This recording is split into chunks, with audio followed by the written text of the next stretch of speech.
Bonjour à tous, nous poursuivons avec la 9e et dernière Mishnah du Perek, mais aussi de la Masechet Kritut.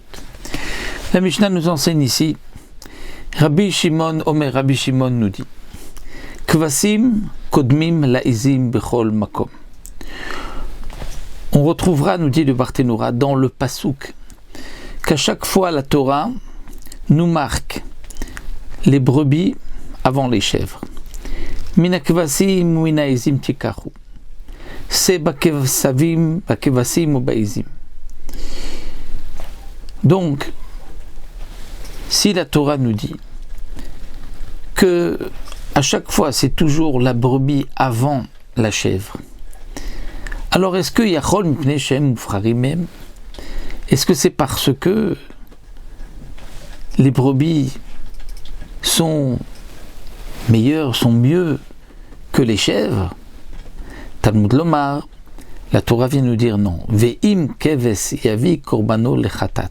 Et si il va amener une brebis pour son korban chatat, mais la mettre de là on apprend chez Shneim Shkulim que les deux sont équivalents. Que ce soit la brebis ou la chèvre, elles ont le même statut. Et donc, nous dit le Barthénoura, on aurait pu penser que si quelqu'un dit je vais apporter un korban ola, je prends sur moi d'apporter un korban ola, et qu'il a dans son troupeau une brebis et une chèvre, alors comme c'est un korban ola, il faut que ce soit un mâle, donc la famille de la brebis, donc on va dire un mouton et un bouc, est-ce qu'il doit amener d'abord le mouton, puisque à chaque fois la Torah dit toujours les kvasim avant les izim? Eh bien non. Ce que la Mishnah vient nous enseigner, Shneim Shkulim. C'est-à-dire tu peux amener ce que tu veux. S'il veut amener comme korban ola le mouton, ou il veut amener le bouc, il pourra amener celui qu'il veut, puisqu'ils ont les deux le même statut. Et aussi la Mishnah nous dit, Torim kodmim lebnei yona bechol makom. Dans la Torah, lorsqu'on parle des oiseaux, il y a Torim, les pigeons, et la bnei yona, c'est-à-dire les petits de la colombe. Pourquoi pigeon est petit de la colombe? Ça nous le savons, c'est parce que la colombe on doit porter seulement lorsqu'ils sont encore petits, alors que les pigeons c'est seulement lorsqu'ils ont grandi. Et la Mishnah nous expliquait donc dans Masechet Menachot quel est le din, à partir de quel moment ceci est considéré comme un pigeon adulte ou qu'il est encore bnei yona pour une colombe encore petit. En tout cas, la Torah nous parle toujours des torim ou bnei yona et la Torah nous met toujours en avant d'abord le pigeon. Alors yachol bnei shem ufrarimem, est-ce que c'est aussi pour la même raison parce qu'il vaut mieux apporter un pigeon qu'une colombe? Et donc si quelqu'un dit je prends sur moi d'apporter un korban ola, un oiseau, est-ce qu'il doit apporter par priorité le pigeon? Talmud Lomar, comme ailleurs la Torah dit Uben Yona Otor le Khatat, qu'il amènera le petit d'une colombe ou un pigeon comme Korban Khatat, et cette fois-ci c'est marqué la colombe avant le pigeon, donc c'est pour nous apprendre mais la mettre Shnesh Kunim, que les deux sont au même niveau et donc on pourra amener ce que l'on veut. La Mishnah continue et nous dit Aav Kodem Laem Bechol Makom. Le père est marqué dans la Torah. Chaque fois qu'on parle du père et de la mère, le père est marqué avant la mère. Est-ce que Yachol chez Kvod Ha'av Odef al Kvod Ha'em? Est-ce que c'est parce que le respect que l'on doit avoir vis-à-vis du père est plus important que le respect qu'on doit avoir vis-à-vis de la mère? Kabed et avicha vet imecha, tu respecteras ton père et ta mère, c'est marqué d'abord ton père, donc est-ce que cela veut dire d'abord le père? Maké avi veimo, celui qui frappe son père ou sa mère, motumat, sera donc puni par la peine de mort, mais Kalel Aviv Veimo, c'est toujours le père. Donc est-ce que on doit donner priorité au père tout le temps? Talmud Lomar, non. Ish Imo Ve Aviv Tirao. Dans un autre passage c'est marqué, l'homme doit craindre Imo Ve Aviv, sa mère, et donc ensuite son père. Donc c'est pour nous apprendre de là, Melamed Shneim Shkulim, et qui donc ils ont le même statut, le père comme la mère.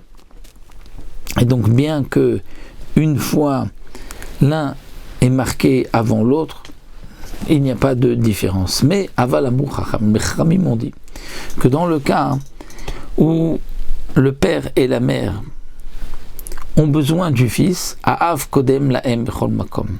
C'est le père qui aura priorité. Pourquoi?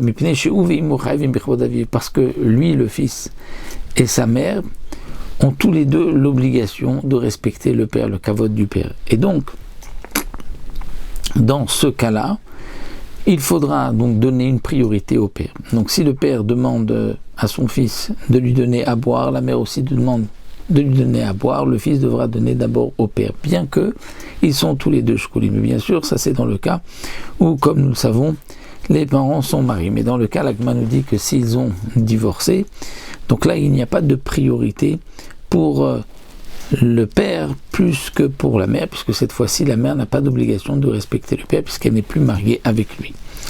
Fechen betalmud Torah, la Mishnah nous dit aussi pour l'étude de la Torah.